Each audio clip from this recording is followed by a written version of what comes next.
অবিশ্বাস্য, অকল্পনীয়, অভাবনীয়। আপনি যাই বলুন না কেন, মুস্তাফিজুর রহমানের দাম নিয়ে আপনি ইতিমধ্যে কল্পনায় পড়ে গেছেন। এটা কি সম্ভব, নাকি আমি সত্যি সত্যি নিলাম দেখলাম?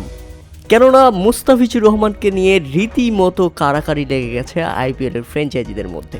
সর্বশেষে মুস্তাফিজুর রহমানকে 9,20,00,000 রুপিতে কিনে নিয়েছে কলকাতা নাইট রাইডার্স। হ্যাঁ দর্শক, মুস্তাফিজুর রহমানকে কিনতে 9,20,00,000 রুপি খরচ করেছে কলকাতা নাইট রাইডার্স। নতুন দলে মুস্তাফিজুর রহমান বিক্রি হলেন 9,20,00,000 রুপি। আমি আবারও বলছি, 9,20,00,000 রুপি। অবিশ্বাস্য। বাঙালি ক্রিকেট প্রেমীদের জন্য সবচেয়ে বড় চমক, মুস্তাফিজুর রহমান প্রমাণ করলেন তিনি সেরাদের সেরা, তিনি চ্যাম্পিয়ন বোলার।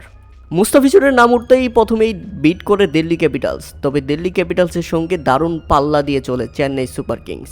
দিল্লি ক্যাপিটালস সর্বশেষ থেমে যায় 5,20,00,000 রুপিতে, কিন্তু চেন্নাই থামেনি। এরপর দাম হাঁকিয়েছে কলকাতা নাইট রাইডার্স। তারপর কলকাতা এবং চেন্নাইয়ের মধ্যে ব্যাপক ফাইট হয়। সর্বশেষে চেন্নাই থেমে যায় 9 কোটি রুপিতে। আর সেখানে কলকাতা নাইট রাইডার্স, শাহরুখ খানের দল 9,20,00,000 রুপি দিয়ে মুস্তাফিজুর রহমানকে দলে ভিড়িয়েছেন। বাংলাদেশের ইতিহাসের সবচেয়ে দামি ক্রিকেটার, সবচেয়ে মার্কেট ভ্যালু ক্রিকেটার এখন মুস্তাফিজুর রহমান। মুস্তাফিজুর রহমান যেখানে চমক দেখিয়েছেন, সেখানে অবিকৃত থেকে গেছেন কাইল জেমিসন, অবিকৃত থেকে গেছেন চেতন সাকারিয়া, অবিকৃত থেকে গেছেন লঙ্গি এনগেদি, অবিকৃত থেকে গেছেন নিউজিল্যান্ডের বোলার অ্যাডাম মিল, অবিকৃত থেকে গেছেন দাসুন সানেকার মতো ক্রিকেটাররা।